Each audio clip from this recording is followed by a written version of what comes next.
Hello everyone, কেমন আছো সবাই? আশা করি সবাই ভালো আছে। আর আমি ঠান্ডা সর্দি কাশি নিয়ে চলেই যাচ্ছে। তো দেখো, সুন্দর করে রেডি হয়ে বেরিয়ে পড়েছি আমি, বোন, মা, কাকিমা চারজনে মিলে। তো দিনটা ছিল জগদ্ধাত্রী পুজোর অষ্টমীর দিন। তো প্যান্ডেল হপিংয়ে বেরিয়েছি। তো সেদিনকে না প্রচণ্ড ভিড় ছিল, যেহেতু শনিবার রবিবার অষ্টমী নবমী পড়েছে, মানে সাংঘাতিক ভিড় ছিল। যারা এসে তারা তো জানোই। তো দেখতেই পাচ্ছ রাস্তায় কত ভিড়। তো এখানে প্রথমে না এই যে প্যান্ডেলটা, এটা ছিল মনসাতলা। এত অসাধারণ একটা প্যান্ডেল হয়েছিল কি বলবো। আর প্রচণ্ড কালারফুল ছিল, সবাই খুব ফটো ফটো তুলছিল এই জায়গায় এসে। বাঁশের ওপর, কাঠের ওপর হাতের কাজ ছিল। এই বাঁশের ওপর যে হাতের কাজগুলো ছিল এত ভালো লাগছিল যে কি বলবো তোমাদেরকে।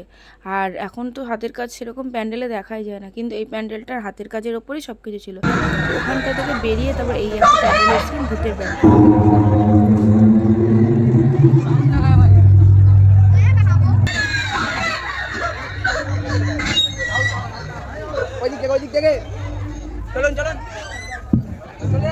গেটের সামনে অযথা ভিড় লাগাবেন না, এগিয়ে চলুন। আপনারাও দেখুন, অপরকে দেখার মুখ করিয়ে দিন।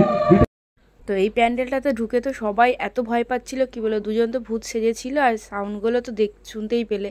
আর এইটা দেখো, দেখে তো আমি প্রথমে আঁতকে উঠেছিলাম।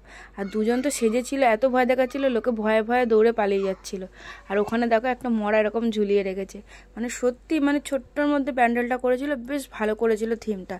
তো ওখান থেকে বেরিয়ে আসার পর আরেকটা প্যান্ডেল, যেটা ছিল কানবানেগা কারোর প্রতি। তো এখানে অমিতাভ বচ্চন আর সৌরভ গাঙ্গুলির এই দুটো ক্যারেক্টারই দেওয়া ছিল, আর এই দুইরা ছিল সব অডিয়েন্সরা। আর এদিকে সবাই একদিক দিয়ে ঠাকুর দেখতে দেখতে ঢুকছে। এদের টিমটা বেশ ভালোই করেছিল, বেশ ভালো লাগছিল। এদিকটা না খুব একটা যাওয়া হয় না ঠাকুর দেখতে। ছোটোবেলায় যখন বাবা নিয়ে যেত তখন যেতাম। তো যেহেতু ভালো করে রাস্তা চিনি না বলে, সেই কারণে এখন তো আর বাবা নিয়ে যেতে পারে না, যাওয়া হয় না। তো দেখতে দেখতে আবার এটা এলাম। এটা ছিল হলো মডার্ন রোড। এদের প্যান্ডেলটা খুব ভালো করেছিল, মানে গাছের ওপর, গাছ কেটে ফেলে যে এখন সব ফ্ল্যাট নগরায়ণ হচ্ছে, সেই ওপর ডিপেন্ড করে এই প্যান্ডেলটা হয়েছিল। তো গাছ ছাড়া তো আমাদের জীবনে কিছুই নেই, আমরাও গাছ ছাড়া বাঁচতে পারবো না, সেরকম তার উপর থিম করে এই প্যান্ডেলটা হয়েছিল। তো বেশ ভালো হয়েছিল প্যান্ডেলটা। প্রত্যেকটা প্যান্ডেলে জানো তো এবছর এত ভালো হয়েছিল যে মানে তুমি বলতে পারবে না যে আমার ওটা ভালো লাগেনি। প্রত্যেকটা এক্সেবারকার এরকম একটা ব্যাপার ছিল।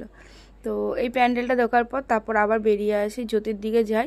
তো জ্যোতিতে এবার মানে রানী মায়ের ওখানটা এত ভিড় হয়েছিল যে মানে কি বলার কথা না। তো ওখান থেকে এই দেখো, এখানে মায়ের মুখটা দেখো, খুব সুন্দর হয়েছিল মায়ের মুখটা।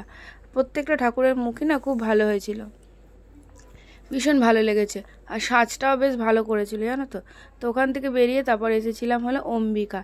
এই প্যান্ডেলটা তো আমার সবচেয়ে বেশি ভালো লেগেছে। মানে কি বলবো, মানে আখ দিয়ে করেছিল।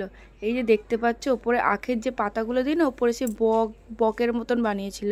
আর এই যে নিচে দেখো লাল লাল দড়ি দিয়ে বেঁধে দেওয়া আছে, এগুলো হলো পুরো এরকম গোটা গোটা আখ, 4-5টা করে দিয়ে দিয়ে বেঁধে বেঁধে করেছিল। এত সুন্দর, মানে এত বুদ্ধি কাটিয়ে এই শিল্পীরা করেছে, মানে অসাধারণ।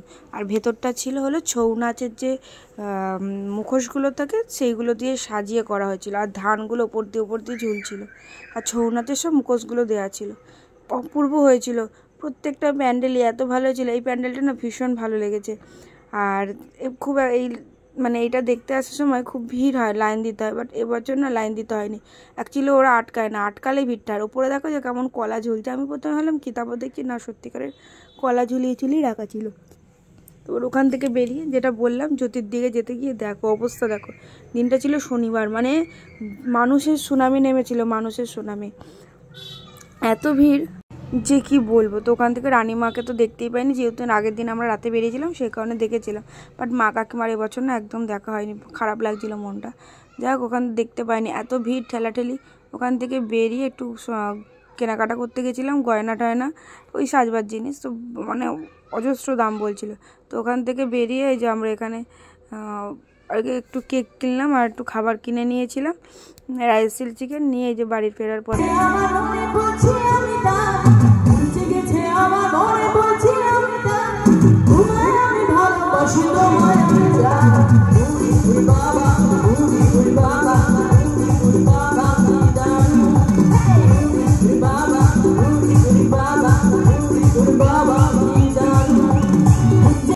তারপরে বাড়িতে এসেই যে প্রোগ্রাম হচ্ছে, অর্কেস্ট্রা হচ্ছে। তো এখানে আমাদের বাড়ির মাঠেতেই আর কি হচ্ছিলো। তো ওখানে দাঁড়িয়ে দাঁড়িয়ে শুনছিলাম।